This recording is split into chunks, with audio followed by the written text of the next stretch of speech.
سے پہلے یہ سلوک کیا جاتا تھا کہ جب باپ مر جاتا تھا تو اولاد ماں کو ترکے میں بانٹ دیا کرتی تھی. آج ماں کا تقدس یہ ہے کہ ماں کی طرف غصے کی نگاہ سے بھی دیکھا نہیں جاتا ہے. وہ وقت ایسا تھا کہ ماں کی طرف حیوانیت کی نگاہ سے دیکھا جاتا تھا. بچے ماں کے ساتھ بدی و نوازت کیا کرتے تھے, بس سلوکی کیا کرتے تھے, ترکے میں بانٹ دیا کرتے تھے. میں کہتا ہوں کہ آج اس ماں کو میرے مصطفیٰ کو شکر ادا کرنا چاہیے. آج اس ماں کو مناد کرنا چاہیے جس ماں کے بارے میں میرے آقا نے ارشاد فرمایا, اے لوگوں اپنی ماں کی عزت کی حرمتی کرتے ہو, اپنی ماں کے تقدس کا پامال کرتے ہو, اپنی ماں کو ترکے میں بانٹ دیتے ہو. تمہارے رب تمہارے ماں کے مرتبے کو اتنا بلند کیا ہے کہ جنت ساتوں آسمان کے اوپر ہے, جہاں عرش اعلیٰ پر بنائی ہوئی ہے, اس جنت کو تمہارے رب نے کھینچ کر تمہاری ماں کے قدموں کے نیچے رکھا ہے. میں کہتا ہوں کہ اس ماں کو منانا چاہیے میرے آقا کا میلاد, کہ جس ماں کا عظمت دنیا میں بتایا, اس بیٹی کو بنانا چاہیے میرے آقا کا میلاد. جو بیٹیاں دنیا میں تشریف لاتی تھی, میرے آقا کے دنیا میں تشریف لانے سے پہلے جب بیٹیاں پیدا ہوا کرتی تھی, اس وقت یہ بدسلوکی کی جاتی تھی کہ باپ زندہ بیٹی کو یا تو دفن کر دیتا تھا یا کھول کر تیل میں ڈال دیتا تھا. اللہ کیسا وقت تھا, ذرا غور کریں. ایک صحابی آتے ہیں, مسلمان ہو چکے ہیں, مسلمان ہونے کے بعد میں سرکار دو عالم صلی اللہ علیہ وسلم کی بارگاہ میں حاضر ہیں. عرض کرتے یا رسول اللہ دور جاہلیت کے میرے دو واقعات ہیں, اپنے دو واقعات پیش کرتے ہیں. کہتے ہیں جس میں سے ایک واقعہ تو ایسا ہے کہ جب میں یاد کرتا ہوں تو میری ہنسی چھوٹ جاتی ہے, میں اپنا کو سنبھال نہیں پاتا ہوں, میں بے انتہا ہنستا ہوں. اور ایک واقعہ ایسا ہے یا رسول اللہ کہ میں اسے جب یاد کرتا ہوں تو میرے آنسو نہیں رکتے, میرے آنسو نہیں رکتے. سرکار نے شاہ میں تو اپنا واقعہ بیان کیا. وہ صحابی کہتے ہیں یا رسول اللہ میرا دور جاہلیت کے دو ایسے واقعات. اس میں پہلا ہی واقعہ ایسا کہ میں اپنے جس معبود کی پرستش کرتا تھا, جس کو خدا مانتا تھا, اس کو اپنے ساتھ رکھتا تھا, سفر حسن وغیرہ میں اپنے ساتھ رکھتا تھا. اور میں نے جو ہے اس کی صورت بنا رکھی تھی آٹے سے صورت بنا کے جب میں سفر میں گھر تو وہ معبود کہتے ہیں مجسمہ تیار تھا اور اس کی ہم جو پرستش کیا کرتے تھے, لیکن جب سفر میں جایا کرتے تھے تو ہم نے آٹے سے اس کی صورت بنا رکھی تھی اور ہم اپنے ساتھ سفر میں لے جاتے تھے. ایک مرتبہ ایسا ہوا کہ ہم نے طویل سفر کیا, وہ میرے معبود کی شکل میرے پاس رکھی ہوئی تھی اور ان سے خدا سمجھتے تھے, اس کی عبادت کرتے تھے. کہا ایک دن ایسا آیا کہ مجھے سخت بھوک لگی اور میرے پاس کھانے کو کچھ نہیں بچا تھا. میرے نفس نے میرا دل لچایا اور میں نے اس آٹے کی طرف اپنے محبوب کی طرف نظر کی. وہ کہہ اس وقت جب تک میں ایمان نہیں لایا تب تک کا واقعہ تھا. میں نے نظر کیا اپنے معبود کی طرف نظر آیا, کہا اے میرے معبود آج میرے پاس کھانے کے لیے کچھ نہیں, لہٰذا تم مجھے معاف کر دینا, میں تجھ سے ہی کام چلاتا ہوں. کہتے ہیں کہ میرے ہاتھ جو ہے میں اس واقعے کو یاد کرتا ہوں, میں ہنستا ہوں کہ میں اسے خدا سمجھ رہا تھا جو اپنی حفاظت نہیں کر سکتا, میں اس سے مدد مانگتا تھا جو مدد نہیں کر سکتا. کہتے ہیں میں ایسا واقعہ جب بھی یاد کرتا ہوں تو مجھے ہنسی چھوٹ جاتی ہے کہ میں اس کی پرستش کیا کرتا جس کو میں نے اپنے ہاتھ سے بنایا تھا. جس کو ہاتھ سے بنایا وہ مخلوق ہے, یاد رکھیں جو ہاتھ سے بن جائے وہ خدا نہیں بن سکتا ہے. اور یاد کہتے ہیں کہ میں نے اس سے کہا چلایا, میں اس واقعے کو جب یاد کرتا ہوں تو میری ہنسی چھوٹ جاتی ہے. ایک واقعہ رسول اللہ ایسا ہے, میری زندگی کا ایک واقعہ ایسا ہے کہ میں جب اسے یاد کرتا ہوں تو میری آنکھیں نہ مل جایا کرتی. آقا نے شاہ سے بتا تمہارا کیا واقعہ ہے. کہتے ہیں یا رسول اللہ آپ کی دنیا میں تشریف لانے سے پہلے مکہ کے حالات بڑے خراب تھے, معاشرے میں یہ بات پھیلی ہوئی تھی کہ کوئی والد اس بات کو پسند نہیں کرتا تھا کہ میرے گھر میں کوئی داماد آئے, کوئی بھائی اس بات کو پسند نہیں کرتا تھا کہ میں کسی کا سال کراؤں.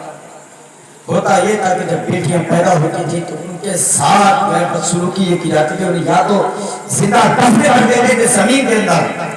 یا کھودے تیل میں ڈال دیتے تھے. اللہ کہتے ایک مرتبہ ایسا ہوا کہ میں کسی سفر پر طویل سفر پر نکلا اور ہوا یہ کہ میری بیوی جو تھی وہ امید سے تھی, خوشی ہونے والی تھی. میں لمبے وقت کے لیے گھر سے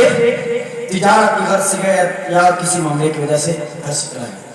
ہوا یہ کہ میرے گھر میں میری بیٹی کی ولادت ہوئی, میرے گھر میں بیٹی پیدا ہوئی. مجھے آنے میں اتنا وقت لگا، کافی عرصہ گزرا. جب میں اپنے گھر واپس پلٹا تو جب تک میں واپس آیا میری بیٹی کھیلنے لگی تھی، چھوٹی سی بچی تھی، کھیلنے لگی تھی.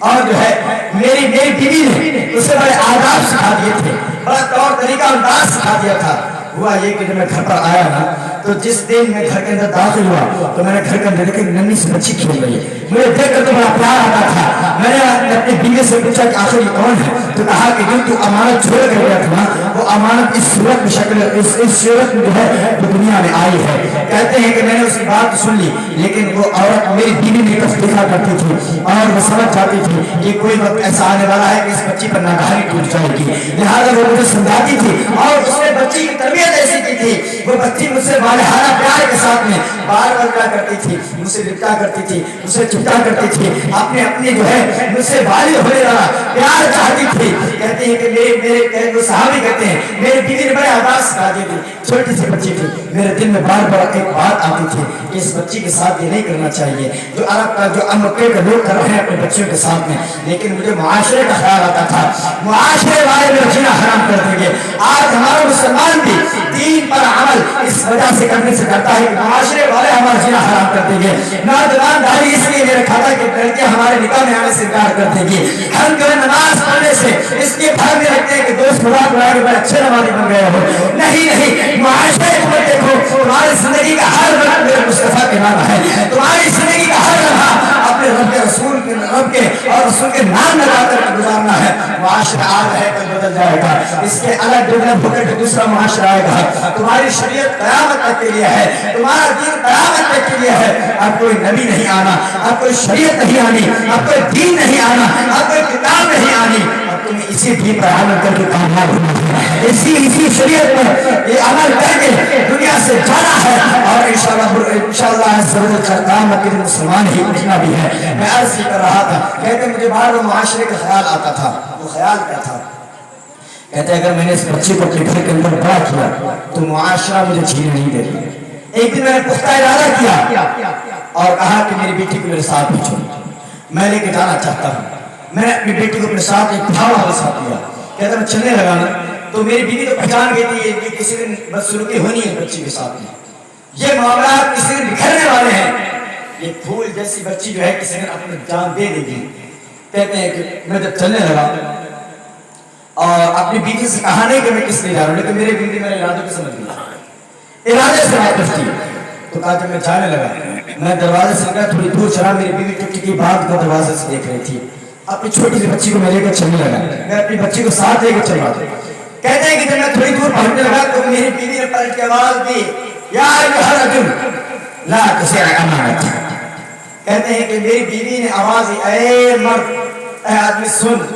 امانت کو ضائع نہ کرنا، امانت کو ضائع نہ کرنا. کہتے ہیں میں نے اس کی بھرائی آواز سے سنی، لیکن میں اپنے فرض کو ارادے کو پختہ کیا. میں کافی دور نکل گیا، میں کافی مکہ سے کافی دور نکل گیا. پھر میں نے اپنی بیٹی کو پاس بٹھایا اور میں گڑا کھودنے لگا،